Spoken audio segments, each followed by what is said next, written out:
నల్ల జీవితాలను మీకు పరిచయం చేయాలనుకుంటున్నాను. ఇలా మీ ముందుకు ఎందుకు నిల్చోవాల్సి వచ్చిందో మీకు చెప్పాలనుకుంటున్నాను. మీ అందరికీ అనిపించవచ్చు, వ్యాధులను తీర్చే వాళ్ళకి కూడా వ్యాధులు ఏంటి అని, దైవంగా కొలిచే వాళ్ళ జీవితంలో కూడా ఈ దీనతనం ఏమిటి అని. అందరూ గుర్తించుకోవాల్సింది ఏంటంటే, కళ్ళకు రంగులు ఉంటాయి కానీ కన్నీళ్లకు రంగులుండవు. అది ఎవరికి వచ్చినా కష్టము కష్టమే, అది ఎవరికి జరిగినా అన్యాయం అన్యాయం. మా అందరి మనోవేదనకు కారణమైన సమస్యలను ఈరోజు మీ ముందు ఉంచాలనుకుంటున్నాను. వైద్యుడు అనేవాడు నిత్య విద్యార్థి, నిరంతరం చదవాలి. నిత్యం చదివే అభిలాష ఉన్నవాళ్ళు మాత్రమే వైద్య వృత్తిని ఎంచుకుంటారు.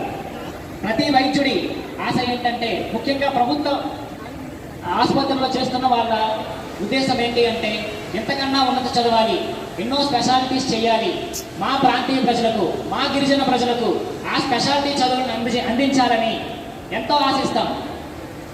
నాకు ఉద్యోగం ఇచ్చినప్పుడు 3 ఏళ్ల పాటు మీరు కొండలలో, గ్రామీణ ప్రాంతాలలో, మారుమూల ప్రాంతాలకు వెళ్ళి 3 ఏళ్ళు సర్వీస్ చేయండి. మీకు నచ్చిన ఉన్నత చదువులు, మీకు నచ్చిన స్పెషాలిటీలో, మీకు నచ్చిన విధంగా సీట్లు ఇచ్చి అవకాశం కల్పిస్తామని హామీ ఇచ్చి నాకు ఉద్యోగం ఇచ్చారు.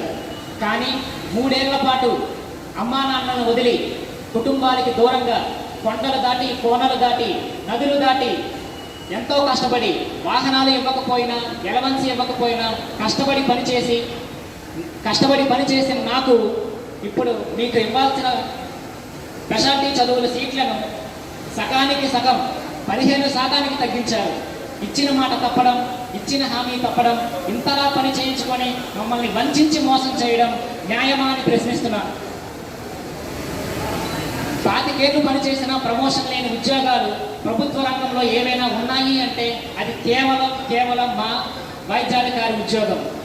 ఏ ఉద్యోగంలో అయితే, ఏ పదవిలో అయితే మేము ఉద్యోగంలో చేరామో 25 ఏళ్ళు 30 ఏళ్ళు సర్వీస్ చేసి కూడా మళ్ళీ అదే పదవిలో పదవీ విరమణ పొందుతున్నాం. ఇది ఎంతగానో అన్యాయం.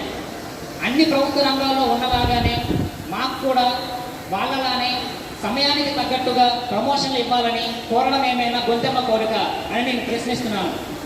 ఇంత కఠినంగా, ఇంత అలసత్వంగా, నిరంతరం నిర్లిప్తంగా డాక్టర్ల తీరులో మాత్రమే న్యాయం ఒక మూఢనమ్మకం అనే విధంగా వ్యవహరిస్తున్న ఈ వ్యవస్థను మా సమస్యలపై స్పందించమనడం, మా ఆవేదనను అర్థం చేసుకోమనడం, మాకు ఒక మంచి మార్గాన్ని చూపించమనడం తప్ప ఇదేమైనా తప్ప.